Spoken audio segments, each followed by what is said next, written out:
from what I understand from doctors, that's really rare. If it's a legitimate rape, the female body has ways to try to shut that whole thing down.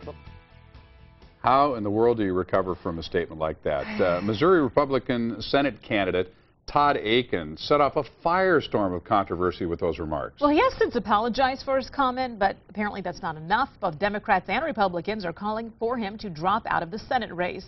And as pressure mounts, Akin has taken action, releasing a new ad asking for forgiveness. Rape is an evil act. I used the wrong words in the wrong way, and for that I apologize. The mistake I made was in the words I said, not in the heart I hold. I ask for your forgiveness. If Akin decides to drop out of the race, which he says he will not do, he has until this afternoon to voluntarily do so, or he has until September 25th to petition a court to have his name removed from the ballot. Republican presidential candidate Mitt Romney has called Akin's comments insulting, inexcusable, and wrong. President Obama is also speaking out. Rape is rape. And the idea that we should be parsing and qualifying and slicing what types of rape we're talking about doesn't make sense to the American people, and certainly doesn't make sense. The president went on to say that Akin's comments underscore why male politicians should not make health decisions for women. If Akin plans on staying in the race, sources say he will not get any money from the Republican Party for his campaign efforts. All right, our political analyst John Dadian joins us here this morning to talk about what you do in a situation like this. Do you just drop out, John? Do you just say, hey, you know what, it's over? Or do you try to repair what you can and move on? Drop out now, drop out quickly, Yeah. Run, don't turn around. It's unbelievable. What he has become overnight is an albatross around the Republicans' neck. Republicans meaning the party, other candidates, the presidential ticket. So him obviously quickly sending out an apologetic ad on the airwaves.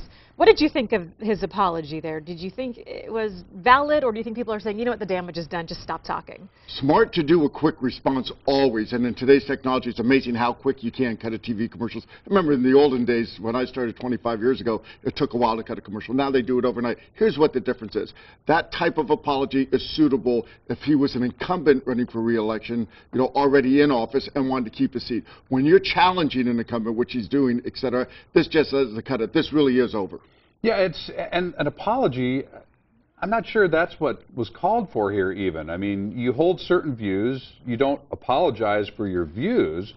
Do you apologize for making a mistake, or do you explain the mistake? I mean, I'm not even sure what he's trying to accomplish at this point. And was it a mistake? I'll be honest with you. Right, exactly. That's what I mean. Yeah. My first reaction when I heard that, I guess I'm so gullible, as I scratched my head and I said, I've never heard a doctor say that. Just what does he know that I don't know? I've never heard anybody even hint about that point of view. Let me ask you this. How often is it that one soundbite that someone says ends a campaign? All the time. Really? All the time. There are so many famous ones.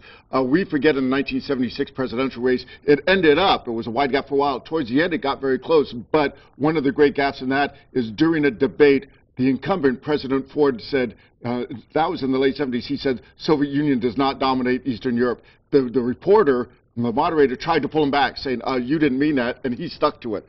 First thing you learn is when you make a mistake, you do try to clean it up, and that basically was the nail in that campaign.